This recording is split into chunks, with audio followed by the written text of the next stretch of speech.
Assalamualaikum warahmatullahi wabarakatuh.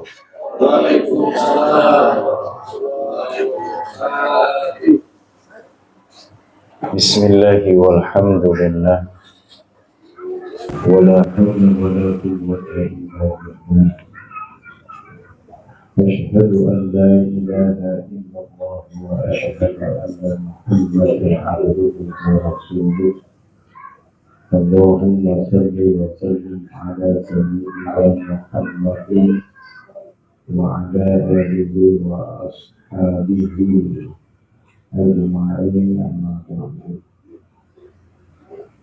Bapak-bapak, ibu-ibu, jemaah majelis taklim at-taqwa.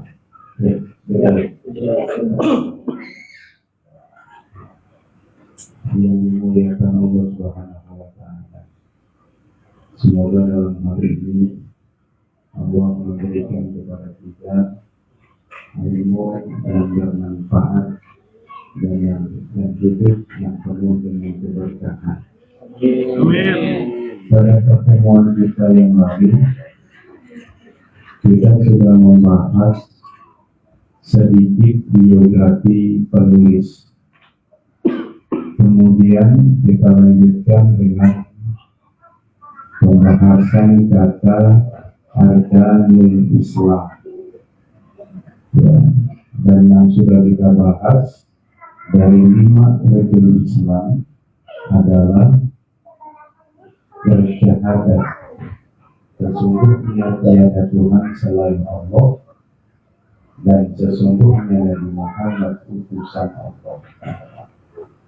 Nah, kemudian kita lanjutkan ke rukun Islam yang kedua. Tapi sebelum itu, mari kita membaca suratul Fatihah. Semoga dengan ini Allah memberikan kepada kita ilmu yang bermanfaat. Bagaimana Allah memberikan ilmu yang bermanfaat kepada penulis yang Syekh Salim bin Sumail Al-Khattabi. Kemudian pun kita yang mempelajari dari beliau, mudah-mudahan sama diberikan ilmu yang bermanfaat. Al-Fatihah. Bismillahirrahmanirrahim. Alhamdulillahirabbil alamin. Ar-Rahmanir Rahim. Maliki yaumiddin. Iyyaka na'budu wa iyyaka nasta'in. Ihdinas siratal mustaqim. Siratal ladzina an'amta 'alaihim ghairil maghdubi 'alaihim waladdallin.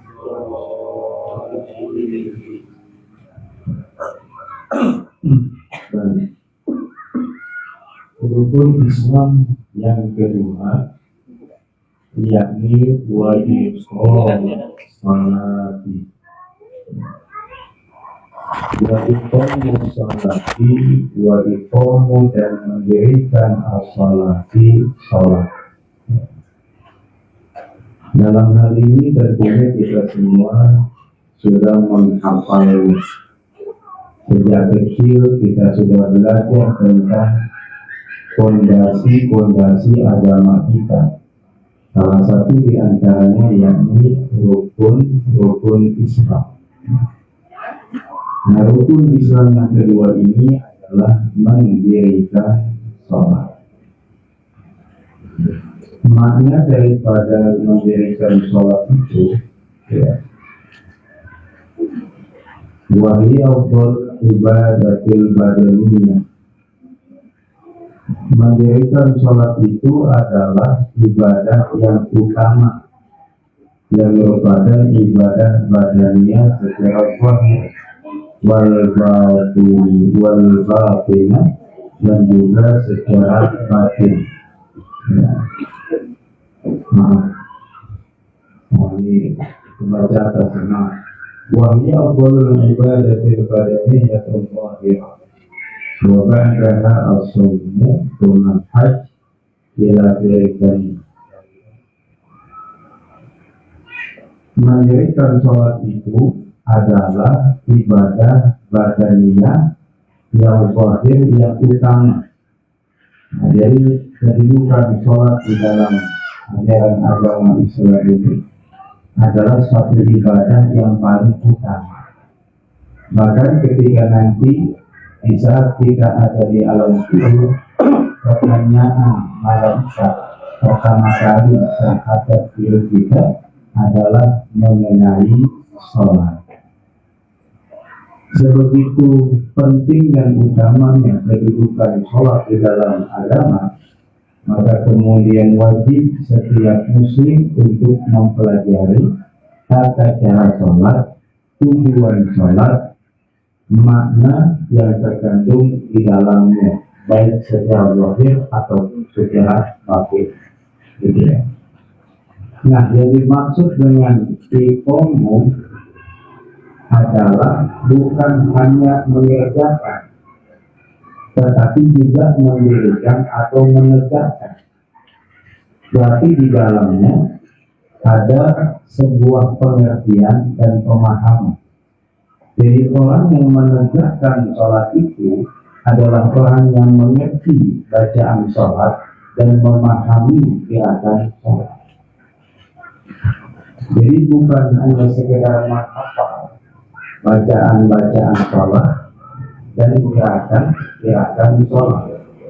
Kalau dulu kita semasa kecil mungkin menghafal gerakan sholat, kita diajarkan oleh guru, maka setelah kita taklif atau balik, maka harus kita mengerti dan memahami mulai dari bacaan dan gerakan sholat. Kalau kita sampai pada mengerti dan memahami hakikat sholat tersebut, maka yang Allah katakan di dalam Al-Quran, inna sholata tanha 'anil fahsya'i wal munkar, itu akan menjadi kenyataan. Sesungguhnya sholat itu mencegah dari perbuatan keji dan perbuatan yang munkar. Kalau kemudian kita dihadapkan baik dari kita ataupun orang lain yang dia sudah sholat, yang kita sudah sholat, tapi kekejian dan kemungkaran masih kita kerjakan. Nah, berarti itu indikasi sholat yang dilaksanakan baru sekedar mengerjakan. Kebayang enggak? Yang mengerjakan sholat saja masih berpeluang untuk melakukan perbuatan yang buruk, apalagi yang ada. Jadi kalimat yang ada di masyarakat seperti ini, sudah nggak usah sembahyang, nggak usah sholat, yang penting baik. Ya, sudah nggak kita dengar kayak gini? Lu ngapain sholat juga, tapi kelakuan lu keji juga, mending gua nggak sholat, tapi nggak melakukan kekejian dan kemungkaran. Ini kan satu rumusan yang fatal salahnya. Umpamanya, ia menjumlah satu angka dengan hasil yang jauh. 8 tambah 8 harusnya kan 16. Ini 8 tambah 8 bisa 5 hasilnya. Jadi tidak benar kalimat tidak perlu sholat, yang penting baik. Sungguh sholat itu mencegah keburukan dan akan memunculkan kebaikan. Masa iya Allah salah di dalam kalamnya? Jelas inna sholata tanha 'anil fahsya'i wal munkar. Jadi orang yang melaksanakan sholat, dia tidak akan melakukan keburukan, baik zahiriyah ataupun batiniyahnya. Nah, kenapa kita kemudian yang sudah melaksanakan sholat kok masih melakukan perbuatan dosa? Berarti dia baru sekedar mengerjakan. belum menegakkan atau mendirikan. Sholat itu kan fondasi agama, Pak. As-sholatu imatul din. Sholat itu tiangnya agama. Agama itu seperti bangunan. Bisakah bangunan itu kokoh tanpa tiang? Jawabannya tidak. Bagaimana kita punya bangunan al-Islam, tapi kita tidak sholat? Yang agak anehnya, ada muslimah, dia nggak sholat biasa aja, nggak ada sebuah perasaan bersalah dan berdosa kepada Allah. Kok bisa begitu? Ya bisa lah. Alasannya saking terbiasanya dia meninggalkan sholat, maka tidak ada rasa di dalam hatinya bersalah ketika dia meninggalkan sebuah perintah. Maka ini menjadi evaluasi untuk kita. Berbahaya kalau udah keseringan berbuat dosa, nanti nggak ada efek apapun dan rasa di dalam hati kita. Itulah yang kemudian disebut dengan mati hatinya. Tanda hidup hati apa? Ketika disinggung, marah. Itu tandanya hidup. Kita sholat, kemudian mendengarkan sebuah tausiah tentang sholat, bahwa sholat yang kita kerjakan belum tentu diterima oleh Allah. Kemudian kita tersinggung. Tersinggungnya itu ingin membuktikan bahwa sholat yang aku kerjakan sudah sesuai dengan perintah Allah. Secara hukum fikih saya sudah melaksanakannya, baik itu dari sisi rukun sholatnya, sunnah-sunnah sholatnya, lalu saya tahu mana kefarduan di dalam sholat, saya tahu mana syarat sahnya sholat. Kemudian kok bisa dikatakan menjadi biasa saja sholat saya, kesalahan di mana? Kemudian dia menambah levelnya sampai kepada mengerti setiap bacaan sholat. Sholat itu apa sih? Kalau saya boleh tanya, kemarin sudah saya jelaskan sedikit. Apa itu sholat? As-sholatu hiya aqwalun wa af'alun muftatahatun bitakbir wa muftatamatun bitasmih. Sholat itu adalah aqwalun, ucapan, wa af'alun, perbuatan, muftatahatun, dimulai, bitakbir, dengan takbir, wa muftatamatun, dan diakhiri bisalami, dengan salam. Itu sholat secara istilah. Kalau sholat secara bahasa, dari kata sholat, yaitu doa. Jadi secara bahasa sholat itu adalah doa. Sedangkan secara istilah yang tadi disebutkan, bagaimana kemudian dia bisa mengerti dan memahami sholat? Lawang makna sholat itu dia nggak paham. Berpuluh-puluh tahun dia sholat, ditanya arti sholat, dia nggak ngerti. Pantas kalau kemudian sholatnya tidak menjadi fondasi bagi dirinya, sehingga perbuatan dosa atau keburukan biasa dilakukan setelah sholat makan. Nah, makanya Bapak dan Ibu harus memiliki rasa ingin tahu yang tinggi. Bagaimana konsep inna sholata tanha 'anil fahsya'i wal munkar? Coba cari itu. Bagaimana bisa sholat mencegah seseorang itu tidak berbuat dosa dan keburukan, tidak berbuat kekejian dan kemungkaran? Yakni sholat yang sudah sampai pada tahapan pengertian, mulai dari definisi sholat. Kemudian ada arkanus sholat, rukun sholat. Nanti ada babnya itu, kita akan sampai ke nanti. Ya. Nah, salah satu di antaranya rukun sholat itu apa? Rukun, bukan syarat. Sebelum takbiratul ihram apa? Iya. Kalau amal loncatnya kok. Nih kalau kita ngaji itu bertahap. Dari tahapan dulu, jangan mau loncat mulu. Ini ngaji maunya ngaji filsafat. Ngaji maunya kajiannya ilmu kalam. ngaji maunya kajiannya apa namanya, kajian ilmu tafsir, bahas tentang Isra Mi'raj, bahas tentang metode tafsir. Kita dulu kata dia ditanya konsul takbir langsung. Salah satunya niat, pahami dulu niat. Niat itu kalau di dalam ilmu fikih adalah al-qasdu syai'. Al-qasdu menyengaja asyai' sesuatu.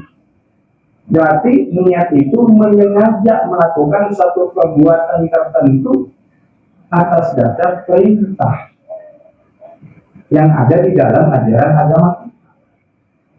Di dalam mazhab Imam Asy-Syafi'i, mentalafuzkan niat itu hukumnya sunnah. Tempatnya niat di dalam hati, diucapkan bersamaan dengan takbiratul ihram. Nah, biasanya ibu dan bapak sholat itu kan sebelum takbiratul ihram membaca bacaan niat usolli. Usolli itu adalah al-qasdu, menyengaja, berarti aku sholat, ya kan? Ibu membaca sebelum takbiratul ihram itu belum dikatakannya, baru dikatakan niat saat takbiratul ihram, dan niat itu dijatuhkannya tempatnya di dalam hati. Paham ya? Ini namanya mengerti dalam mazhab Imam Syafi'i. Nanti beda lagi konteksnya dalam mazhab yang lain. Nah, kita bicara satu dulu, jangan semuanya dihafal. Tahu dihafal? Itu semuanya dilalah. Jangan satu dulu paham dari nanti konsep-konsep fikih dalam mazhab Imam Asy-Syafi'i. Nanti boleh belajar ke mazhab yang lain. Pelan-pelan dulu, jangan short. Empat mazhab galak sekaligus. Nah yang ngaji mohon maaf, orang yang belum bersentuhan secara detail terhadap hukum-hukum di dalam Islam, dan baru mengenal kata fikih pun setelah pensiun.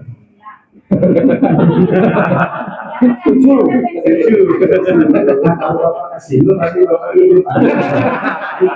Hatinya bekerja. Kalau ibu kesinggung berarti hidup hatinya. Ini masalahnya kalau disinggung kakak itu kecil lah, diam aja, bahkan lebih kesel ketika disinggung. Nah, ketika dikritik itu tanda mati hati, Pak.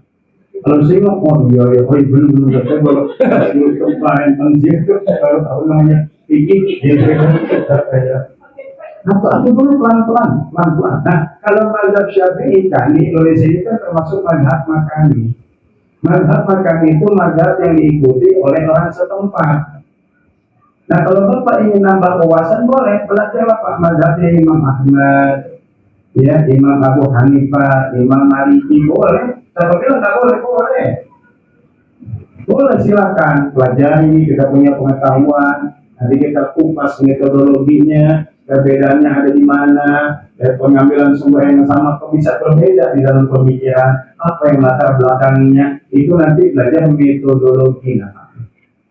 Nanti dengan jauh masih mentah, ini dulu yang dasar dibaca. Jadi kan kadang-kadang kita demennya loncat. Enggak seru ngaji sama Ustaz mah, di majelis taklim, memang di majelis taklim gimana? Mau di kampus itu, ada menjaga perdebatan, jangan dulu. Terlalu banyak berdebat akan membuat hati kita menjadi kering. Isi dulu perangkatnya. Kalau sudah mampu, sudah memahami berbagai macam kitab-kitab fikih, kitab-kitab hadis, kitab-kitab tafsir, seluruh ilmu-ilmu yang ada di dalam agama Islam, silahkan jangan berjadalah. Kalau enggak, ujung-ujungnya gontok-gontokan. Bagaimana? Debat itu bukan tentang siapa menang siapa kalah. Debat itu sedang mencari kebenaran dari masing-masing yang mengklaim sebuah kebenaran. Dan perdebatan itu juga bukan untuk siapa pengikut terbanyak dan siapa yang sedikit, bukan. Hanya untuk menguji sejauh mana bacaan kita terhadap yang sedang diperdebatkan. Kan beda orang yang baca 2 buku angin 10 buku. Lain enggak? Lain. Makanya orang yang suka baca enak kalau di depan. Loh, bukankah Bapak dulu bilang begini? Iya, dulu saya ngomong begini karena saya mau baca 2 buku. Nah sekarang saya baca 10 buku, makanya saya ngomong begitu. Gitu. Paham nggak maksudnya? Ngeles. Iya. Ya kan? Nah jadi yang pertama niat dulu. Nah niat itu di sholat itu tempatnya dalam hati. Bukan sedang menerjemahkan yang tadi dibaca sebelum takbir, bukan. Ini yang di dalam hati boleh pakai bahasa kita, tapi jangan ditalafutkan. Jadi nggak ditalafutkan itu harus diucapkan, lafaz, ya. Dia terjadi nama anak lagi. Talafutnya kayak itu. Panggilannya Abur. Dilapaskan diucapkan maksudnya. Nah, kalau yang tadi melafazkan mengucapkan niat sholat di sebelum takbir itu belum dikatakan niat. Nah kalau sudah dia jatuhkan niat itu dalam hati, ya usalli subhi rakaataini mustaqbilal qiblati adaan lillahi ta'ala.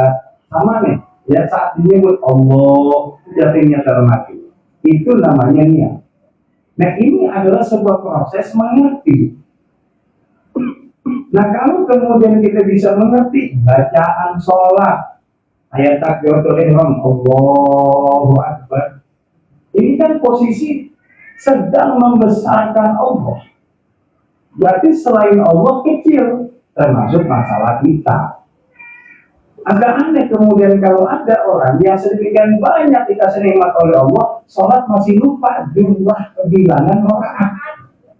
Kok bisa? Sehebat itu dunia yang menyibukkan kamu, sehingga bisa-bisanya posisi di mana engkau dengan Tuhanmu bisa kalah gitu. Ya.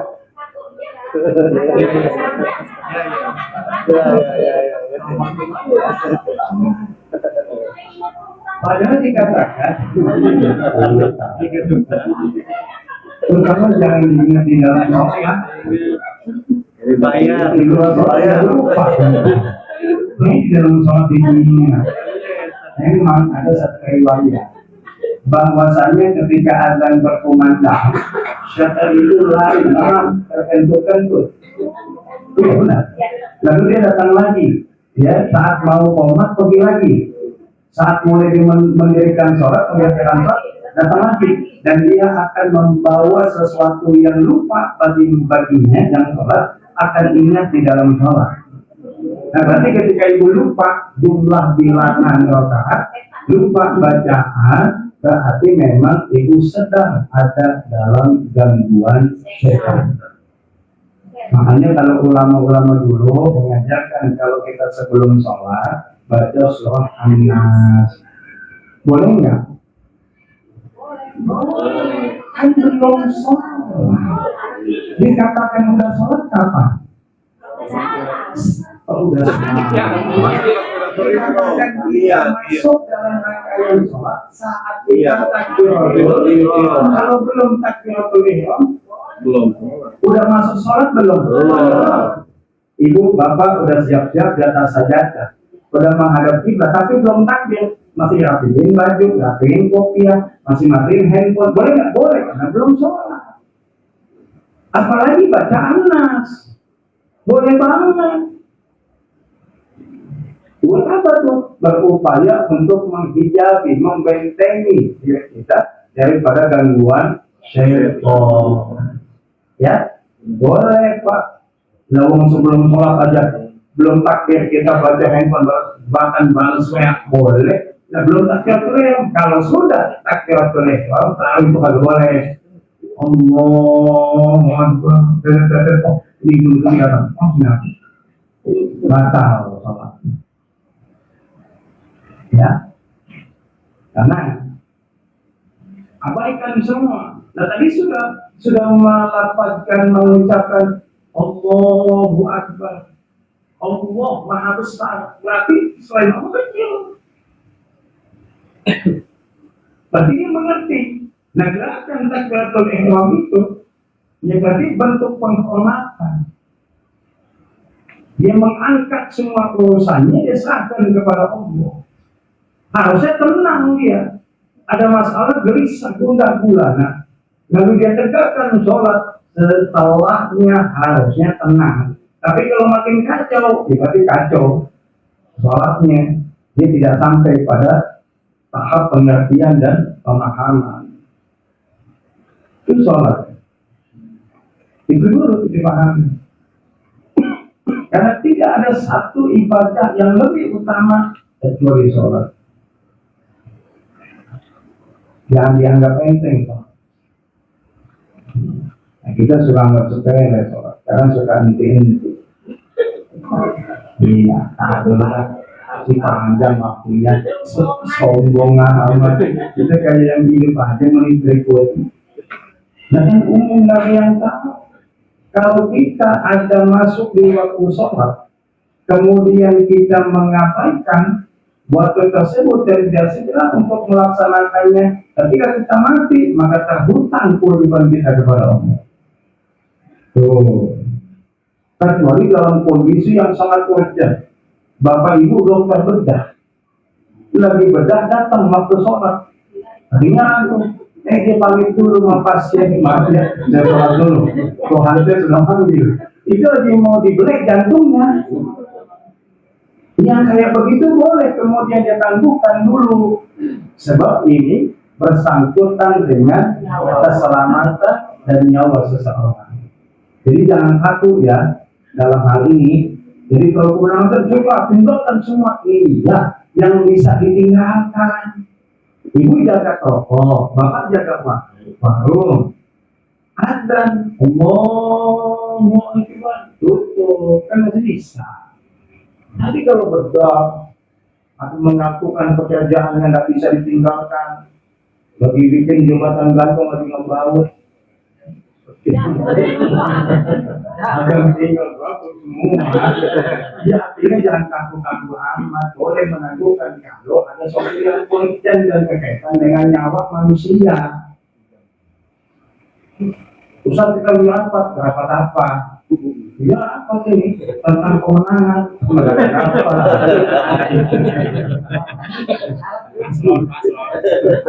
Loh, itu bisa ditinggali, ya bisa ditinggali. Jadi tidak boleh ada motif mengabaikan. Karena sholat itu rukun di dalam agama kita, menjadi salah satu tiang dari 5 tiang yang ada. Nah, maka harus kokoh dan tangguh tiang tersebut. Untuk bisa kokoh dan tangguh, jadi kita belajar tentang ilmu sholat. Kaitannya dengan fikih-fikih di dalam sholat tersebut, yang membatalkan sholat mesti tahu. Sebab kata Rasulullah, satu ibadah tanpa ilmu tertolak. Bisa jadi puluhan tahun kita sholat ditolak oleh Allah. Dan sholat kita tidak berangkat dari pengetahuan ikut-ikutan. Imam ruku ikut ruku, imam sujud ikut sujud, benar tak? Cuma mengikutinya, berkuduahnya tidak dengan dasar ilmu.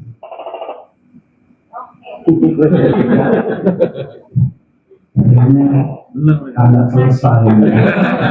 Ini ada baru mulai malah cepetan mulai.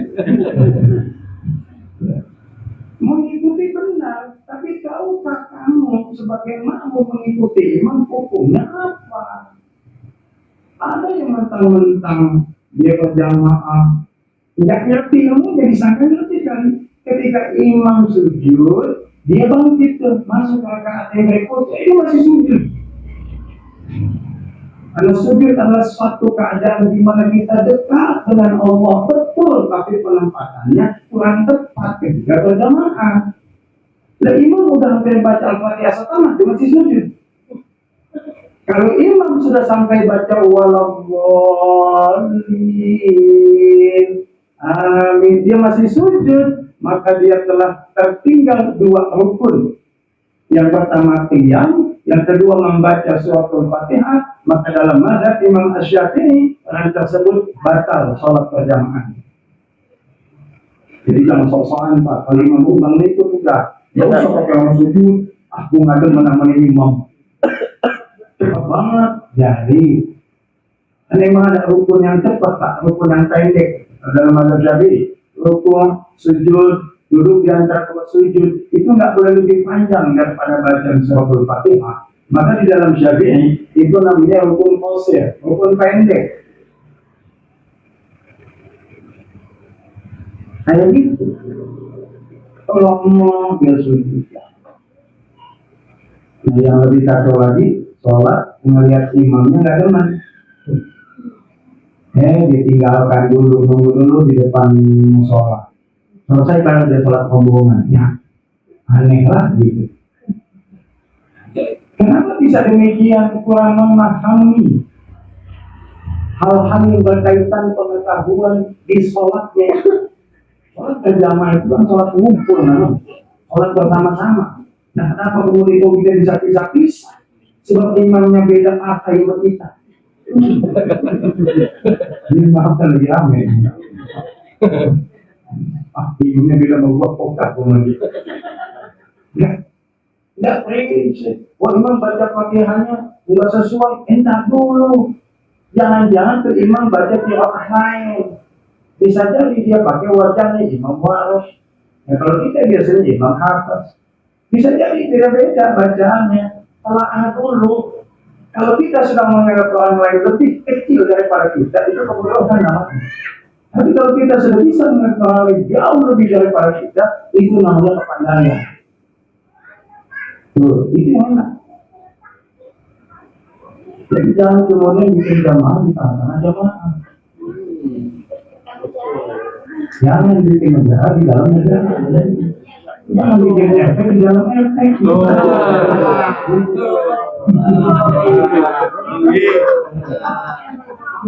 Sholat itu rame banget.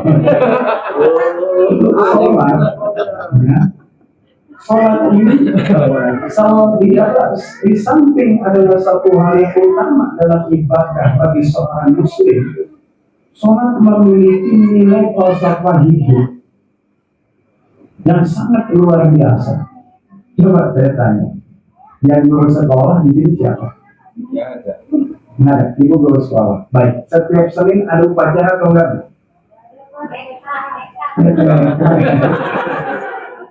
Iya. Saya salah nanya.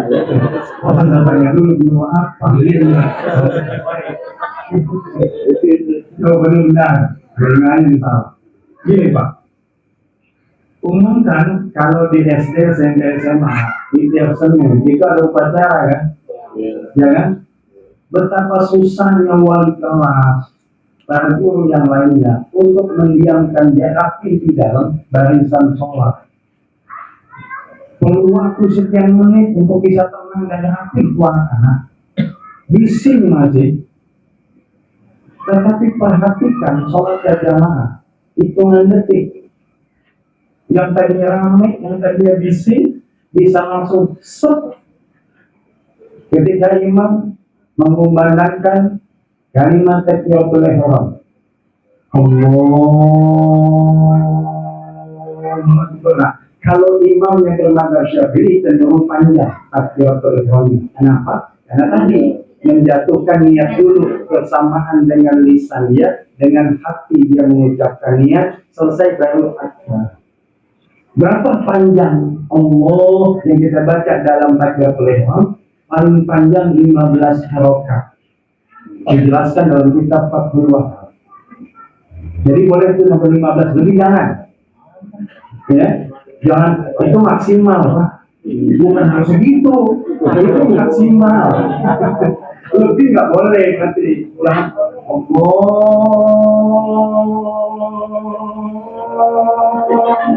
Apa aja? Masa dipanjangin Allah itu sedang menjatuhkan niat di dalam hati.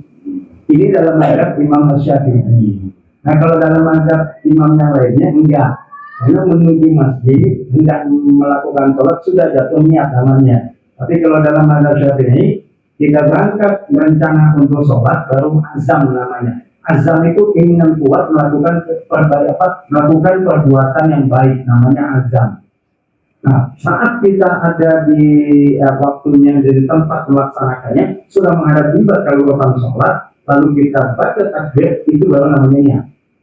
Itu bedanya antara azam dan niat. Jadi niat di dalam mazhab Syafi'i saat melakukan pekerjaan.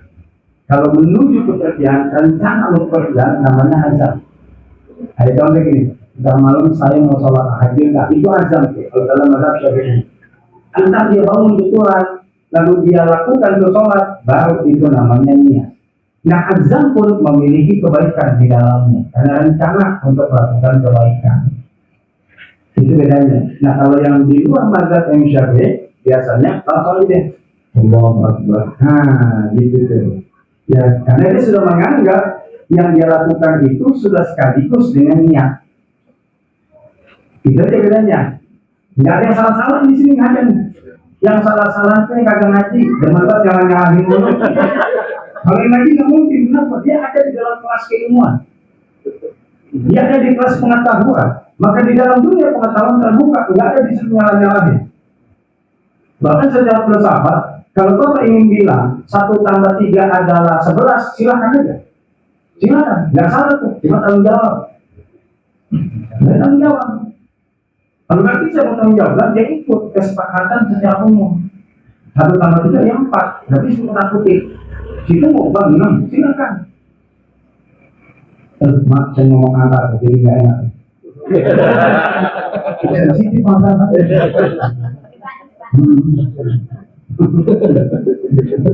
Ya, boleh ada begitu pun di dalam sebuah perbedaan, gitu ya. Nah kalau yang lain tadi apa?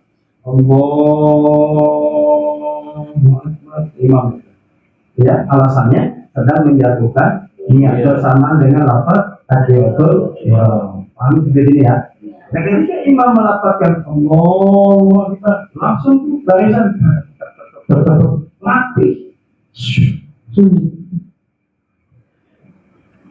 Salat memiliki makna hebat dalam falsafah ini, mendisiplinkan.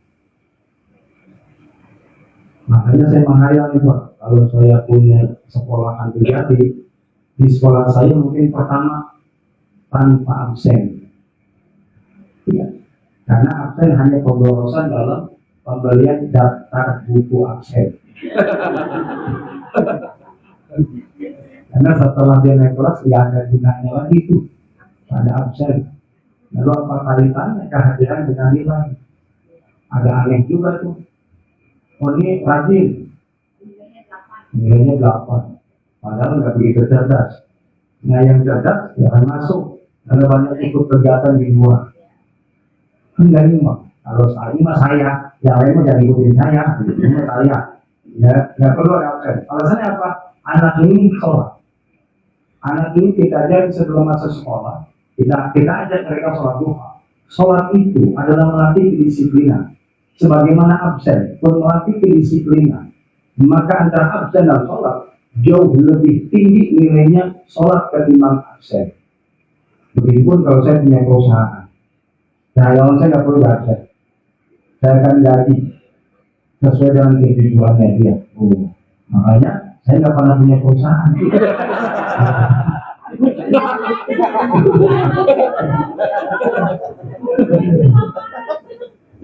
Karena di dalam sholat itu ada nilai disiplin yang tinggi. Orang yang melakukan sholat dia cenderung akan menjadi disiplin dimanapun saja. Kalau dia kepilih menjadi perangkat RT RW apapun yang diberikan dia akan disiplin dalam tugasnya. Kenapa? Dia mau sholat, orang yang sholat.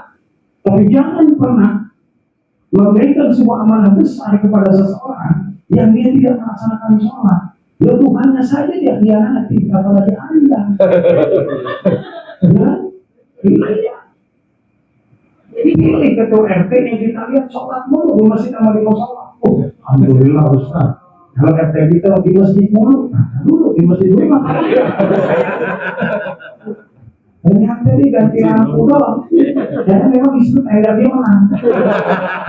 Oh istri masalah. Bukan tenda di masjid. Dia pegang udah 1 tahun sejak ganti lampu. Dia pegang tuh tendanya. Pantas di masjid mulu. Doanya beda. Ya Allah daripada mati lampu. Kita di sini ya Allah sudah mati mulu ke lampu. Di masjid ngapain? Yang sholat. Jadi penilaian kita terhadap orang lain itu bisa kita lihat dari sholatnya. Karena sholat itu menjadi perbuatan kebaikan yang memiliki nilai tinggi dan agung dalam agama kita. Jangan berbisnis dengan orang yang nggak sholat. Anda akan dikhianati. Disiplin sholat itu ada.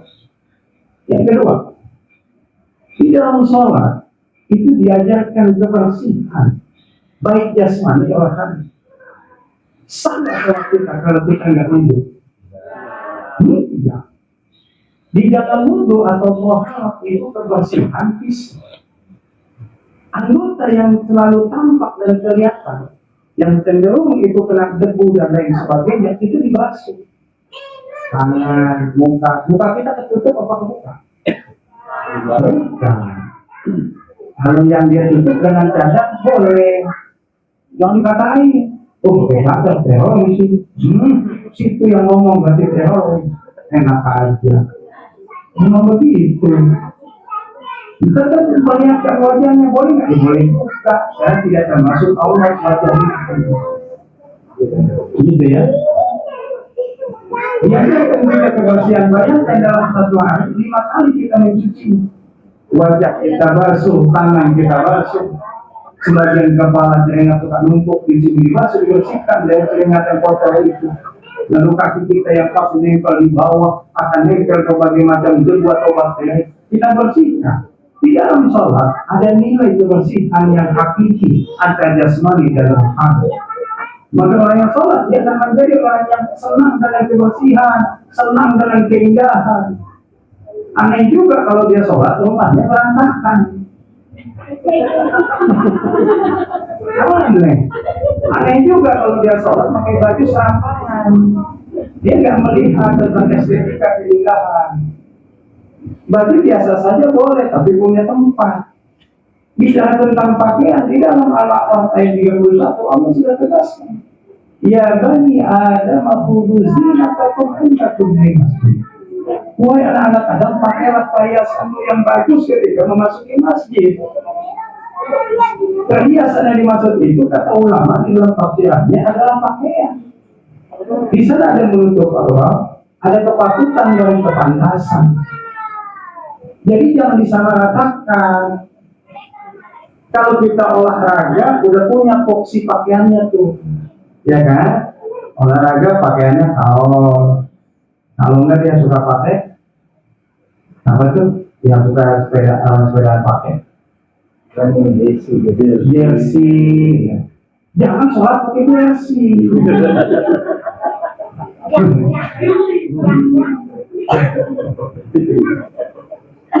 Enggak Pak, saya nggak nyinggung Pak. Ini bukan jersey, kaos. Lagi nggak sholat, lagi ngaji, itu bebas Pak.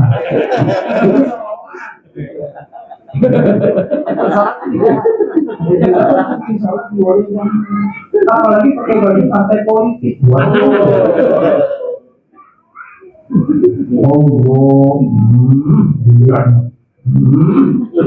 Itu di belakang nanti kosong. Yang polos, yang nggak bergambar, masih yang bagus yang nggak bergambar. Nah, kalau banyak yang mirip-mirip itu ya kata Jawa bahwa orang bajunya dari macam-macam di belakang ada tulisannya. Tulisan baju bola dipakai bahasa Arab. Ada tulisan di Ronaldinho atau Messi. Wah, udah Messi. Allah Akbar Messi. Oke, itu ada estetika dan adabnya Pak. Dia atur kan? Iya. Dia ada keindahan, pakai bagus. Dan nggak boleh pakai yang ada najis. Nggak sah sholat kita. Sampai sedemikian rupa dan masih banyak lagi nilai-nilai sholat secara falsafah kehidupan, apabila kita memahaminya, kita akan menjadi orang yang baik. Itulah khalifah. Jadi nggak usah ikut macam-macam training itu, training ini, ikut kajian pelatihan ini, terapi itu ya. Sholat Anda akan menjadi orang yang baik. Selesai. Saudara Ustaz masih berat juga, ya berarti belum benar sholatnya, belum benar. Nah iya, lalu itu ada berita baru jadi imam, baku hantam. Bingung saya ini bagaimana sih? Sampai orang saya nggak nyampe. Mau jadi imam berantem, adu pukul, ada di medsos beritanya. Ya Pak? Iya. Itu gimana ceritanya itu? Padahal sholat itu akan menjadi dia orang lembut, menjadi orang yang memiliki hati seluas samudra, dia bijaksana. Kenapa jadi baik tapi sholat? Ya ada amin. Nah berarti di situ belum sampai pada pengertian dan pemahaman sholat yang sesungguhnya. Sebab itulah kita belajar di sini. Sejarah hukum nanti dikatakan tadi, gitu kan? Maka nanti setelah itu kita munculkan makna-makna dalam falsafah. Tidak ada yang besar kecuali Allah. Tidak boleh ada kesombongan. Ini yang mengajarkan kita keteguhan, tidak boleh putus asa. Apapun besar masalah kita hadapi, itu kan penilaian dalam pikiran kita. Kecil gede apa masalah gimana kita? Masalah yang sesungguhnya itu bisa gede, bisa. Bapak mau berangkat kerja, belum bisa setting kaos kaki, mahal. Dan makanya Bu, itu masalah kecil, apa gede? Kata ibu kan? Kata suami beda lagi. Besar, kamu tahu nggak aku mau apa nih? Dengan jajaran direksi. Bagaimana kalau kemudian nanti kaos kaki aku belum digosok, lecek. Padahal aku kaos kaki sampai melihat. Itu kan kecil tentang lecek kaos kaki bisa jadi gede. Berarti bagaimana kita bisa mengumpulkan membesarkan masalah? Muara itu kita dapatkan dalam sholat. Ada ruku, ada sujud. Nanti kita jelaskan terlebih satu. Nah sehingga pantaslah sholat menjadi rukun Islam. Dan memiliki banyak manfaat bagi yang melakukan sholat tersebut. Sholat juga, dosa juga, itu belum paham. Orang yang sudah paham, dia akan mencegah sholatnya dari berbuat hingga baik. Dia ngomongin orang lain, langsung tahan astagfirullahaladzim. Saya berurusan sholat, kenapa saya jadi ngomongin orang? Gitu. Dia punya harta benda, bikin dia sombong. Pak, saya baru mengerti secara kejiwaan. Pantas orang yang memiliki benda, harta benda, atau duit yang banyak cenderung sombong. Emang? Iya, ada bolehan. Saya merasakan itu tuh Pak. Ceritanya nih, Yayasan Saum Yatim akan mendapatkan dana dari bank. Saya udah berikan company profile yayasan. Tiba-tiba beberapa hari yang lalu saya ditelepon, diminta nomor rekening. Bilang kan sudah saya sampaikan nomor rekeningnya, bukan nomor rekening panas. Hah? Iya, karena yang masuk doang. Ini saya tanya berapa duit, kisaran 2-3 juta US. Maaf dong saya. Serius Ustaz. Terus sejauh mana ininya, progresnya? 75%. Wow. Nah, jadi saya mau ngomong di bab itu nih. Baru dengar begitu doang Pak. Dia berlaku banget di hatinya. Terus langsung nggak mau. Aku ada tuh. Jadi depan rumah yang ngalami masuk susah banget tuh boleh terus. Dia alamat sekolah gedean tuh. Dia mau minta 200 meter boleh. Itu yang ngalami 300 meter, 2 kali 300 600. Jadi belum punya, ini belum ada. Itu kejiwaan saya namanya ini belakangan ini. Iya. Terus bangun apartemen. Saya lagi coba cari mana nih proyek yang top nih. PT-PT dibilang kontraktor. Saya mau undang 5 PT, gue ingin tenda. Bikin asrama yatim 5 lantai, bentuk kayak apartemen. Fasilitas komplit, satu kamar, isinya 4 anak, di situ ada kulkas, ada lemari, ada WC di dalamnya juga, kamar tidurnya tingkat 2. Ada ruang laundrynya, ada tempat makannya, restorannya gitu-gitu. Dapurnya, background semuanya. Berlaku. Bayangin kalau nggak ada, maka pantas orang yang menjadi petantang-petantang. Iya, saya kalau ngerasa tuh, ini juga ya. Jangan yang segitu. Lah kalau 1 juta US aja. Kalau konversi ke rupiah itu 15.000 aja misalnya, udah 150 miliar. 15.000 miliar. 15.000 miliar. 15 miliar. 15 miliar. 15 miliar. 1 miliar aja kagak gaplek. 15 miliar kayak apa tuh duit?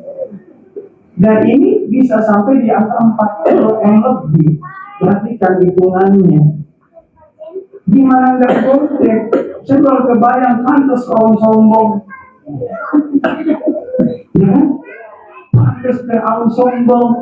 Coba kalau kita mungkin lebih dari turun kali, iya kan? Dan maka semua itu nilai-nilai keburukan bisa tumbang dengan nilai-nilai sholat. Karena di dalam sholat kita sujud, kepala kita dan kaki sama tangannya. Ya jangan kita nggak boleh sombong. Pantas orang yang sholat jadi orang yang baik. Kalau ngerti, gimana enggak hanya menggunakan kewajiban, begitu sujud. Rukuk ya salam, habis itu lagi bangun. Ya sudah kalau gitu, nggak berefek dalam kehidupan kita. Coba bayangkan, umat Islam di Indonesia 80% sholatnya baik dan benar. Ini negara bardatun thayyibatun walaupun toh. Agak capek-capek nggak pada ribut memilih pemimpin pasti.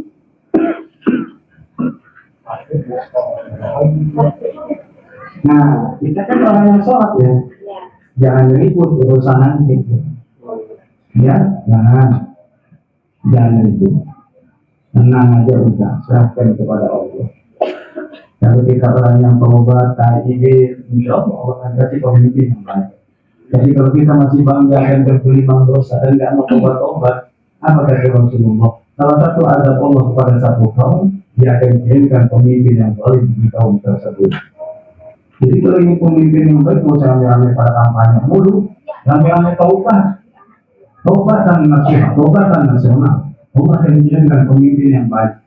Siapa di antara ketiganya menurut baik? Menurut Allah.